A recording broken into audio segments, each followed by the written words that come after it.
Hello everybody, this is Mr. Kimmel with another screencast for Life Science. In this lesson, we're going to learn about plants.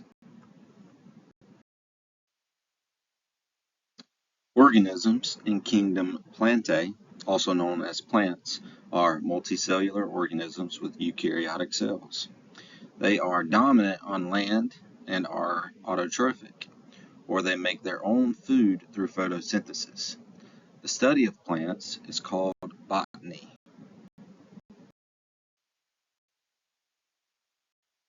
We learn about how plants are classified. Let's learn some of their parts. Some plants are made of tissues called vascular tissues.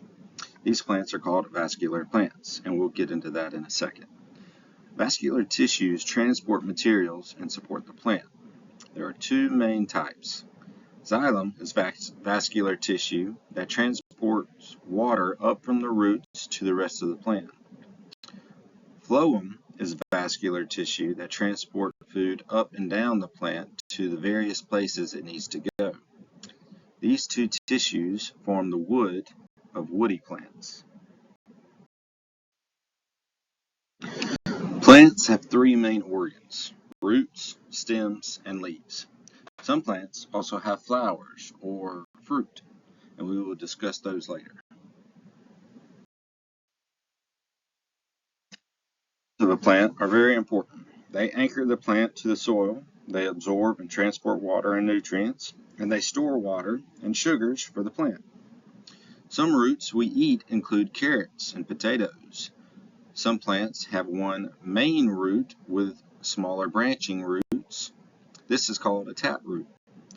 Fibrous roots systems are more like grass, where you have many similar sized roots on the plant. Stems of a plant has many functions. Stems support the leaves of the plant, transport materials through the plant, and provide storage. Stems are made of xylem and phloem, which we just learned about. Did you know the trunk of a tree is just a big stem? Stems of plants we eat include celery and asparagus. Leaves are important to a plant because this is where photosynthesis occurs in the plant. It is where the food is produced. Another function of leaves is to release excess water from the plant. There are small pores on the plant leaf that open and close, allowing water to be released and evaporate into the air. This is called transpiration. Leaves attach to stems by the petiole. The main part of the leaf is called the blade. The blade has veins running through them. These are the vascular tissues in the leaf. Spinach, lettuce, and cabbage are leaves of plants that we eat. Now that we know some of the parts of the plant, we can learn how they are classified. Our first group of plants are called non-vascular plants. They do not have the vascular tissue we learned about.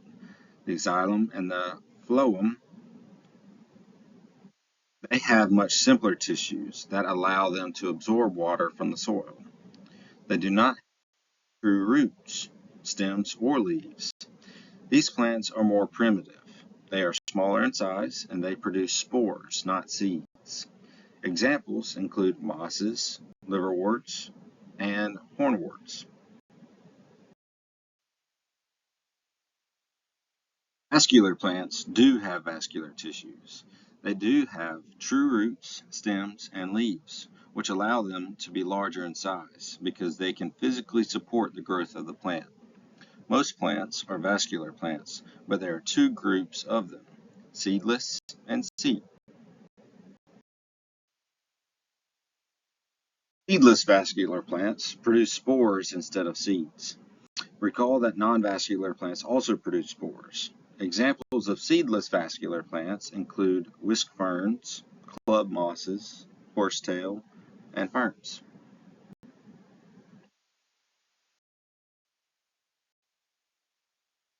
Seed vascular plants do produce seeds. There are two types, gymnosperms and angiosperms. Gymnosperms. Gymnosperms have seeds in cones.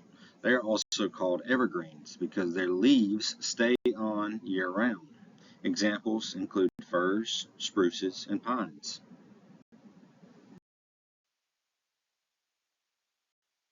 Angiosperms have seeds in fruit. These include deciduous trees, which lose their leaves at the end of their growing season.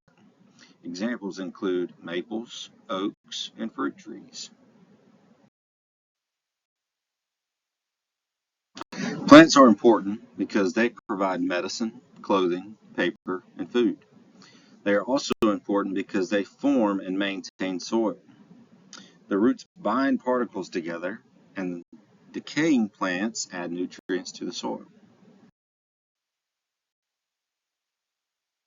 In summary, the plant kingdom is very diverse. There are big plants, small plants, tasty plants. That's all for now. Thanks for watching.